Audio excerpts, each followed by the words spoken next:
कोई व्यापार नहीं चलता हो, दिक्कत आ रही हो, तो हनुमान जी के दूसरे नंबर का भाई गतिमान का स्मरण करो। हनुमान जी के उल्टे पांव का सिंदूर लाकर गतिमान का नाम लेकर स्वस्तिक बना दिया जाए व्यापार वाली जगह पर, तो व्यापार अच्छा चलने लगता है महाराज।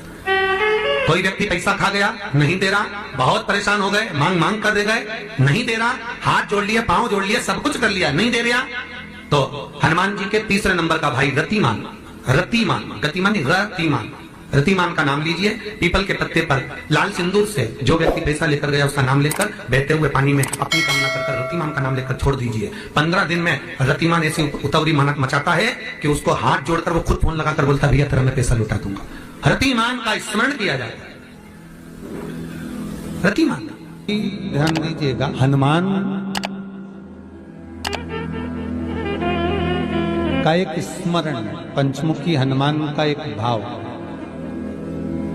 महाराज जैसे बहुत ज्यादा तकलीफ अगर व्यक्ति को हो गई है, बहुत कष्टमय जीवन चल रहा है, हार गए हर जगह से और तकलीफमय जीवन चल रहा है, तो पंचमुखी हनुमान का एक शिव महापुराण का और स्कंद पुराण का एक बड़ा सुंदर मंत्र है। उस मंत्र को आप सब एक बार हमारे साथ में बोलें। ओम नमो हनुमते रुद्र अवताराय सर्व शत्रु संहारणाय सर्व रोग हराय सर्व वशीकरणाय रामदूताय स्वाहा। बस इस मंत्र को हाथ में काली तिल लेकर, एक जौ लेकर और गूगल लेकर, थोड़ा सा उसमें गाय का घी डालकर, कंडे को या अग्नि को जलाकर इस मंत्र का 11 बार 21 बार जाप कर कर अपनी कामना कर कर छोड़ दीजिए। कैसा भी रोग हो, बीमारी हो, कष्ट हो, दुख हो, तकलीफ हो, 21 दिन के अंदर वो आनंद आना प्रारंभ कर देता है। इस मंत्र स्कंद पुराण का, शिव महापुराण का ये मंत्र मूल पंचमुखी हनुमान सुख देंगे। और एक और चीज याद रखिए महाराज, यदि कोई काम के लिए जा रहे हो, कोई व्यापार के लिए जा रहे हो या नौकरी करने के लिए जा रहे हो और लगी नहीं रही, बहुत तकलीफ पा रहे हो, सर्विस ही नहीं लग रही, बहुत कष्टमय हो गया, तो निवेदन करूंगा 5 पीपल के पत्ते पर बेसन के 5 लड्डू घर में बने हुए, गाय के घी के 5 लड्डू रख लो। उस लड्डू के बीचों बीच एक आटे का दिया और उसमें तिल्ली का तेल डालकर इसी मंत्र का प्रयोग कर कर पंचमुखी हनुमान का किसी भी हनुमान के मंदिर में जाकर, दक्षिण मुखी हनुमान के मंदिर में जाकर उसको रख कर आ जाइए। इसके बाद आप उस काम के लिए जाइए, आपका काम सफल हो जाएगा। आपको किसी को नहीं कहना पड़ेगा कि हाथ जोड़ना नहीं पड़ेगा, किसी के पांव नहीं पड़ना पड़ेंगे, तुरंत काम होगा। बस इस मंत्र का स्मरण कर कर पंचमुखी हनुमान का भूतेश्वर जो मंत्र है वो सुख देने वाला। पूरे घर में वास्तु के हिसाब से केवल एक दीवार ऐसी होती है जहां पर हनुमान जी का चित्र लगाया जाए।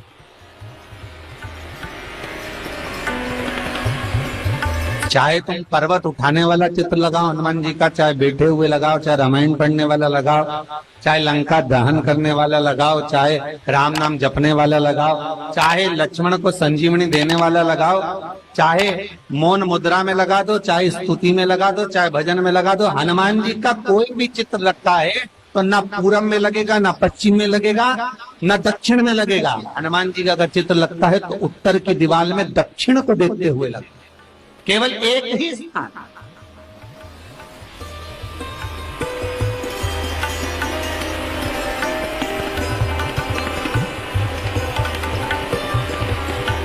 जैसे पूर्वजों के चित्र को, पितरों के चित्र को, गए हुए हमारे जीवों के चित्र को दक्षिण में विराजमान किया जाता है, उसी तरह हनुमान को उत्तर में विराजमान कर कर दृष्टि दक्षिण में कर दी।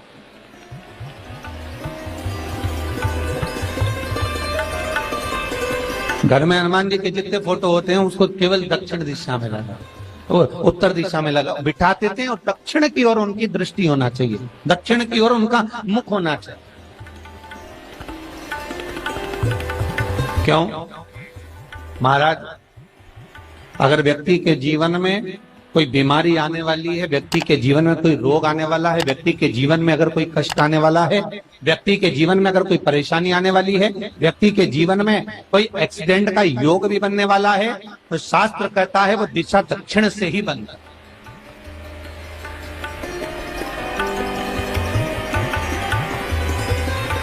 ये दक्षिण जो दिशा है ये यम की दिशा है।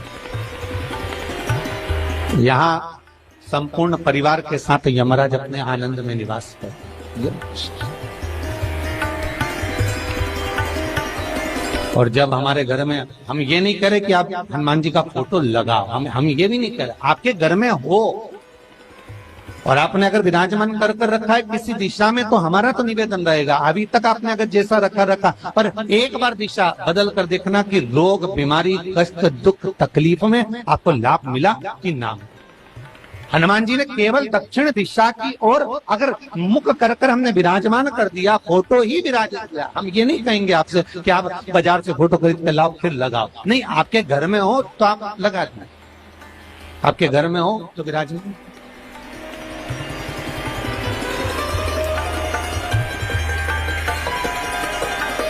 अच्छा, कितनी विपरीतता है वो भी आप जरा जानिएगा महाराज, कि शंकर भगवान के ऊपर जो जल चढ़ाया जाता है उसकी जलाधारी उत्तर में जाती है महाराज। भगवान शिव का जो जल जा रहा है वो उत्तर की ओर जा, और हनुमान जी को उत्तर में विराजमान कर मुख दक्षिण की ओर कर। क्यों? प्रबल दिशाओं में उत्तर और दक्षिण महाराज, ये जो दो दिशाएं, इनको साधने के लिए कोई देवता आगे नहीं। अगर इन दिशाओं को कोई साधने वाला है तो केवल एक देवाधिदेव महादेव ही हो सकता। काल का हरण करने वाला वो महान काल ही हो सकता। शंकर का ही एक अवतार है हनुमान जी महाराज, रुद्र अवतार महाराज। हनुमान जी से कहा तुम दक्षिण की ओर दिशा पर संभालिए, शिव जी कहते हैं मेरा जल जब उत्तर की ओर जाएगा तो इस दिशा को मैं संभालू, चिंता ना करिए। जो स्मरण करने वाला होता है, भजन करने वाला होता है, कीर्तन करने वाला होता है, नाम जाप करने वाला होता है, उसका भी शास्त्र विधान कहता है, उसका भी व्याख्यान वर्णन करता है कि जैसे एक दिशा के रूप में हनुमान जी महाराज को विराजमान कर दक्षिण की दिशा पर हम विजय, अर्थात रोग पर, बीमारी पर, कष्ट पर, तकलीफ पर हम विजय प्राप्त कर सकते। ऐसा नहीं कि ऐसा कोई रोग नहीं जिसकी दवा नहीं है, पर जब तक भगवान की कृपा नहीं होगी तब तक कोई औषधि मिल सकती नहीं, कुछ प्राप्त नहीं हो सकता। जब भगवान करुणा करते हैं तो आप रूप कुछ ना कुछ सुख की अनुभूति हो जाती है, अपने आप सुख का भान हो जाता है। तो जैसे दक्षिण का जो स्वामी तत्व है, दक्षिण पर जो दृष्टि देने वाला श्री हनुमान जी महाराज है, इसलिए हनुमान जी को उत्तर की दीवार पर विराजमान कर उनका मुख दक्षिण की ओर रखा जाता है। वास्तु शास्त्र के हिसाब से, वास्तु नियमों के हिसाब से सारे फोटो कहीं पर भी लगा सकते हो, पर हनुमान जी का अगर फोटो तुम्हारे घर में है, हनुमान जी अगर तुम्हारे घर में विराजमान है, हनुमान जी का चित्र तुम्हारे घर में विराजमान है, तो उसका मुख दक्षिण का होगा, तो रोग, बीमारी, तकलीफ, कष्ट ये सब दूर हटते। कई लोग प्रश्न करते हैं, गुरुजी आप कहते हो कि हनुमान जी महाराज शंकर भगवान का एक अंश स्वरूप है, एक अंश। पूरी शिव महापुराण की कथा को उठाकर देखिए, स्कंद पुराण को, मत्स्य पुराण को, कूर्म पुराण को उठाकर देखिए। एक बाणासुर का चरित्र और एक श्री हनुमान जी महाराज का चरित्र बहुत सुंदर। शिव का एक अंश माता अंजना के तप साधना से शिव की प्रागट्यता और शंकर भगवान की प्रागट्यता से शंकर का स्वरूप प्रकट हुआ। इसीलिए तो कहते हैं शंकर सुमन केसरी।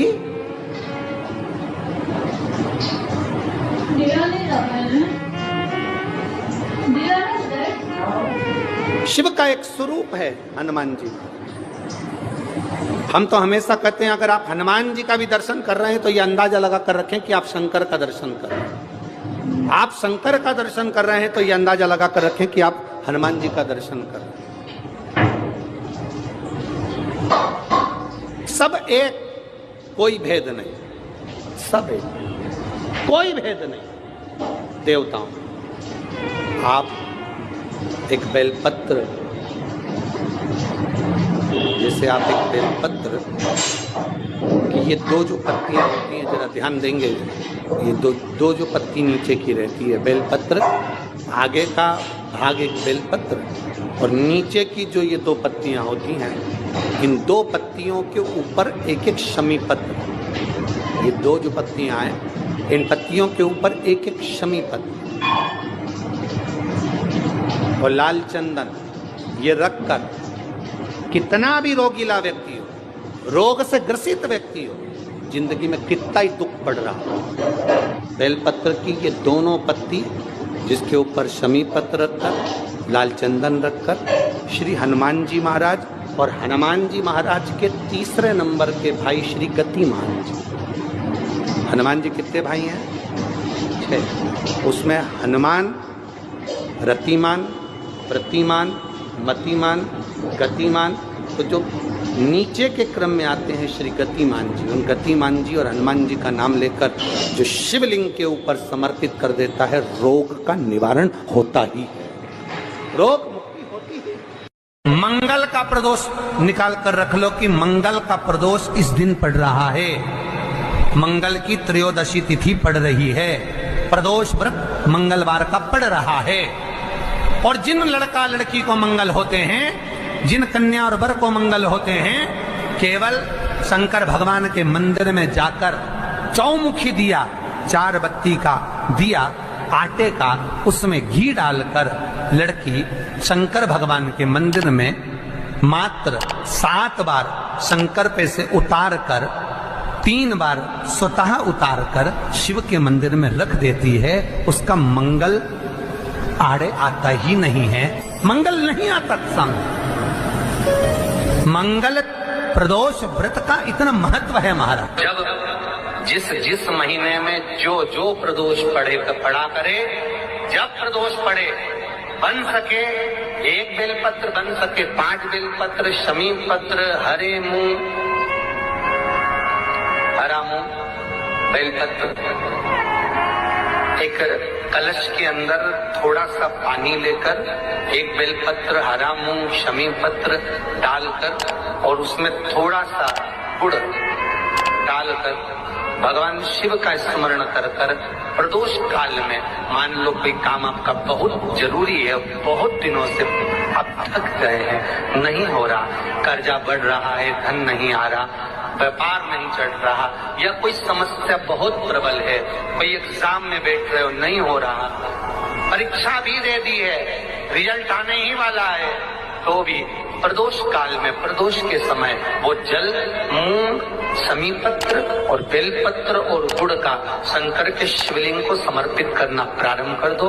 2 या 3 प्रदोष करोगे, बाबा आपकी मनोकामना शीघ्र पूर्ण कर देगा।